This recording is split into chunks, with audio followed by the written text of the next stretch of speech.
सुनो, दो चीजों में से चूज करो, लव मैरिज या फिर अरेंज मैरिज। मेरे ओपिनियन से जाओगे तो लव मैरिज। क्यों अरेंज मैरिज सही नहीं है? मेरे हिसाब से तो नहीं है सही। क्यों? क्योंकि जिसे आप कल तक जानते नहीं थे, जिसके बारे में आपको कुछ भी नहीं पता, जीरो, उसके साथ शादी के अगले दिन ही तुम सो रहे हो, सुहाग रात जिसका नाम देते हो, और आपके घर वाले भी आपको सपोर्ट कर रहे हैं कि चल भाई इसका सुहाग रात का वो मनाते हैं, आपके लिए बेड सजाते हैं। सुहाग रात में होता है ना, हिंदू धर्म में बेड सजाते हैं घर वाले सब।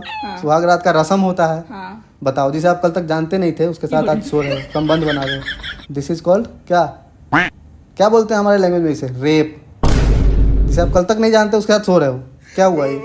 हाँ, ये गलत तो है। हाँ, इसीलिए मुझे लव मैरिज पसंद है। और लव मैरिज, प्रेम विवाह आज से नहीं है। अच्छा, तुम मुझे बताओ कौन से भगवान का प्रेम विवाह नहीं हुआ है? चाहे वो राम हो, कृष्णा हो, महादेव ही क्यों ना हो स्वयं, उनका भी प्रेम विवाह ही हुआ है। गूगल कर लो। पर हम लोग तो कहते हैं हिंदू धर्म में अरेंज मैरिज करनी चाहिए, लव मैरिज को लोग अलाउ नहीं करते, हमारा समाज अलाउ नहीं करता। वही तो समाज, जब से ये पैसा रुतबा आया है ना, तब से ये सब समाज बदला है। जब से पैसा आया है मार्केट में, क्योंकि दहेज जो मिलता है अरेंज मैरिज में, लव मैरिज में दहेज नहीं मिलता ना, गाड़ी वाड़ी नहीं मिलती ना। तो अरेंज मैरिज इसलिए बनाई गई थी ताकि दहेज मिल सके। और क्या, इधर से लड़की वाले की तरफ से, जैसे लड़का वाले की तरफ से डिमांड हो, उधर से वो डिमांड हो। सबसे ज्यादा दहेज ही चलता है अरेंज मैरिज में। लव मैरिज में सुना है तुमने कभी दहेज मिला हो? मुश्किल से ही मिलता है 1-2%। हाँ, नहीं मिलता।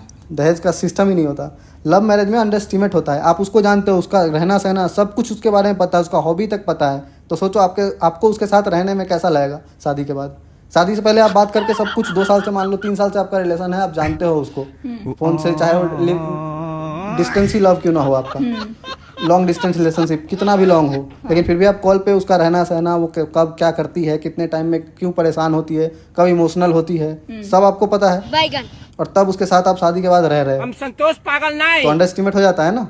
आपके फैमिली में वो एडजस्ट भी कर पाती है, लेकिन एक नई लड़की आएगी, उसके फैमिली में उसको कैसे एडजस्ट कराया है आपको तो कुछ पता ही नहीं है अरेंज में। अब आपके घर में वो वही रहन सहन करे, आपको तो गलत लगेगा कि इतने टाइम में तो हम यहाँ नहीं बैठते हैं, इतने टाइम में हम घर के बाहर मिलते हैं, इतने टाइम में हम छत पे जाते हैं। वो यही है अभी तक पूजा नहीं की उसने, अभी तक ये खाना नहीं बनाई, अभी तक वो नहीं करी।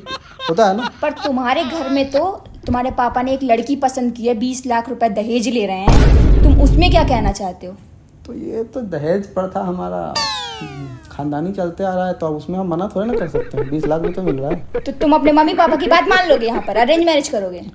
कौन बेटा होगा जो मम्मी पापा का बात नहीं मानेगा? जो नहीं मानेगा वो बेटा ही नहीं होगा। तो अभी जो आपने इतना लंबा भाषण दिया लव मैरिज पे कि लव मैरिज भगवान करते हैं, सब लोगों ने किया है, और ये जो अरेंज मैरिज है वो हम लोगों ने बनाई है, तो अब तुम्हारा सब गायब, तुम अरेंज मैरिज करोगे?